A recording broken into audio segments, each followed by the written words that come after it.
I lived in Europe for 14 months as an American, but I spent most of those 14 months in the Netherlands. I know absolutely nothing about France.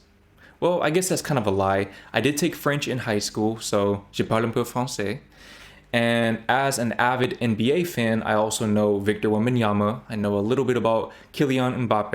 I don't even know if I said his name correctly. So if that doesn't serve as a sign of things to come, then I don't know what will.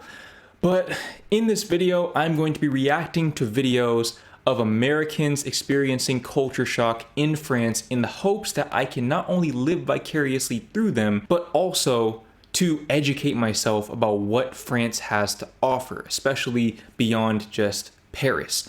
So without further ado, let's get into this first video. I've been living in France for about 7 months now, and here are some funny things about French culture from an American perspective. And these are going to be kind of niche and random. Number one, French people do not walk and drink. Drinking anything like non-alcoholic is very much a multitask activity for Americans. French people take their drinks very seriously, and they don't walk around with it. They don't walk around with coffee. They always sit down to have an espresso, So this is something that I remember my French teacher, who by the way was actually born and raised in the US, but different discussion for a different day. I vaguely remember her saying that French people, they don't like to rush their meals. So maybe this is kind of an extension of that as well, that French people just have a greater appreciation for eating, not just as an activity to sustain oneself, but as an overall sensory experience. Or maybe I'm looking too deep into this, but definitely seems like French people and Europeans in general don't like to be rushed when it comes to food and beverages. Correct me if I'm wrong in the comments. to have a cappuccino. So right now I'm sitting here and I'm drinking this Coke, and if I was walking around with it, it would be very not French of me. Just as soon as I see a person walking around with a can in their hand, I know that they are not French. And also piggybacking off of that, for here or to go in France is taken very seriously. In America, it doesn't really matter. Like if you get a Starbucks, it's gonna come in the same cup, but here they use a lot of reusable items. And this is even true at fast food places like McDonald's. So when you order something, you can't decide later whether or not you're gonna stay or you're gonna go.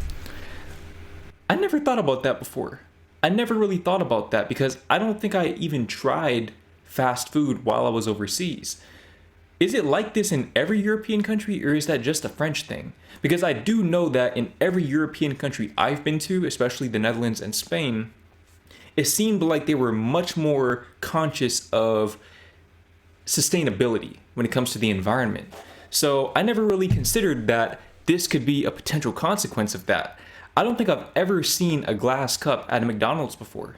Literally never seen it. You're gonna go, you have to know right then. Okay, number three. This is kind of a stereotype. The PDA here is different. In America, it is very much considered not socially acceptable to just make out with your partner in public. They do it everywhere here. And I don't mean like, ooh, a peck goodbye. I mean like passionate, romantic. Where this always catches me the most off guard is in the morning at peak commuter time on the metro. People saying goodbye to their lovers.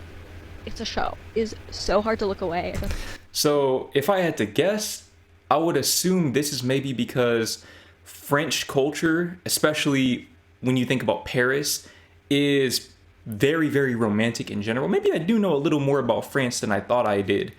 But at least from an American's perspective, the stereotype when Americans think of France is romantic. We think about romance, we think about proposals, we think about those romance novels and movies where people go to Paris and all of these crazy things happen. That's the stereotype that we associate with French culture. And I actually reacted to another video like this recently about Spain, where the person said that PDA is very common there as well. So maybe that's more of a thing that you see in countries that have, I think it's romantic languages. If I'm not mistaken, I think French and Spanish as well as Portuguese are considered romantic languages. Correct me if I'm wrong on that because I'm not a linguist. But if that's the case, then it does kind of make sense. Especially when you come from a culture where that is not normal. If you did that in America, people would heckle you and tell you to get a room. I was seeing this French guy for a few months, and was a learning curve. Number four, this is a really fun one. The dog culture here is so different. I think before I moved here, I didn't know French people were that into dogs. I think that there's kind of a cat stereotype culture around Paris, and obviously you just don't see them as much because they live inside houses, but French dogs are so well behaved, like impeccably so. I would say it's actually more rare to see a dog on leash than it is to see a dog off leash. Before I lived here, I lived in Boston, so coming from another big city, you cannot have your dog off leash in a big city. Like, you would get fined, you would get yelled at. And here you'll just see dogs walking down the street and you're like, is that a stray dog? And it's not. It's just that the owner is like 50 feet ahead, but they know that the dog is following them. Like, they know the dog is not going to run off. Also, the dogs do not give a single shit about anyone that is not their owner. They will not pull up on their leash to come and say hi to you. And if you ask to pet them, they're kind of like, okay, like they don't really care. They're typically really well behaved around other dogs as well. So those were... I wonder why that is. Why is it that French dogs are so much more well behaved? Maybe, to your point, it's just a cultural thing where people invest more time into training their pets. Something that I noticed in the Netherlands, in particular, also in Spain, was that there were just a lot more animals roaming around in general. That's something you don't really see in the US. And to your point, a lot of the animals you see roaming actually do belong to people. But you won't really see that in the US because a lot of times it's just not legal. So if you let your dog off the leash or you let your cat roam around the neighborhood, you might not see them again because the animal control might come and pick them up and take them to the shelter or whatever. On to the next video. I'm an American in France, and let's talk about the cultural shocks that I've faced here while living here in France for 2 years.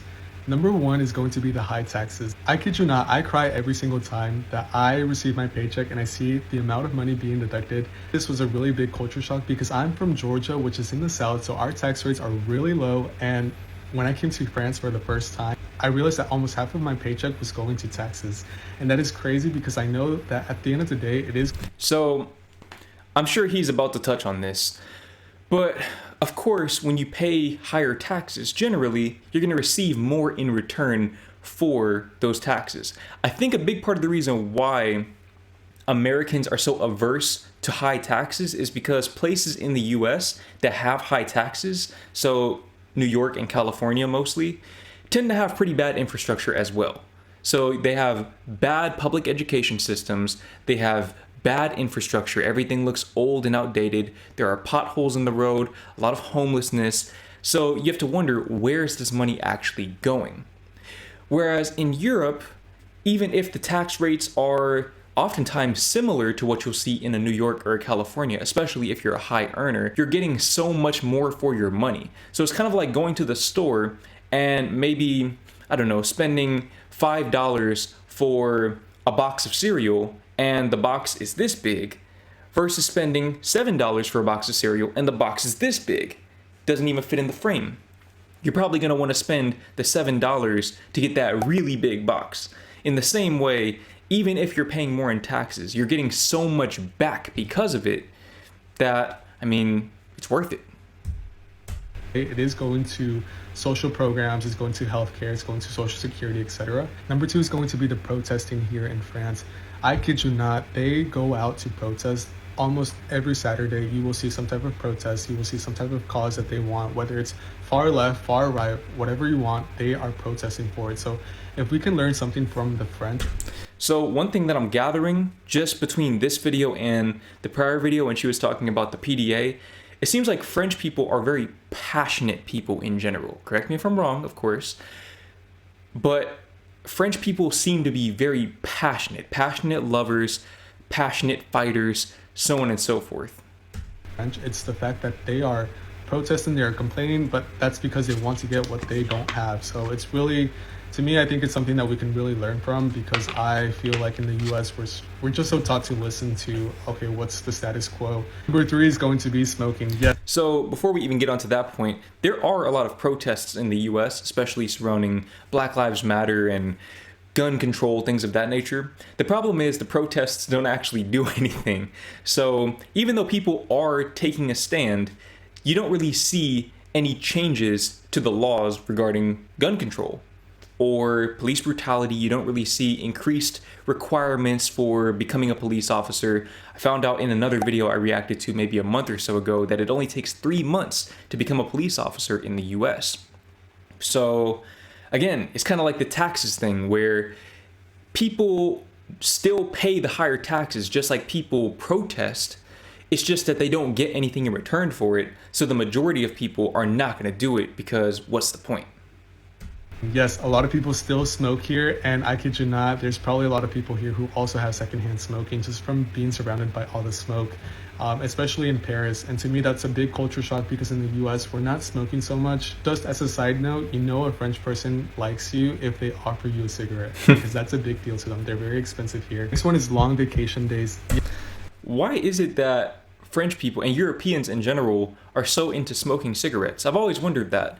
Because I did see a fair amount of people in the Netherlands, especially younger people, smoking cigarettes, where I don't know if weed is legal in France, but I know in the Netherlands it's, if not legal, it's tolerated at the very least. And in the US, I feel like most young people, they smoke weed, not cigarettes. So yeah, why is that? Yes, I am still shocked about that. I'm still shocked that I can take 25 days of vacation and go anywhere that I want to go to. I know that when I was working in the US, I had 2 weeks, which pretty much 10 days of vacation. And to me, this was just not enough time for me to be able to even disconnect. I was just over it. I really got to experience real freedom when I came here. And the last one is going to be long dinner. It's funny because America is supposed to be the land of the free, but people are out here getting 2 weeks of vacation. 2 weeks. Whereas people in France and other European countries, they're getting 6 weeks. They're getting 4 weeks, 5 weeks, so on and so forth. Really makes you wonder, where did America get that reputation from? Marketing.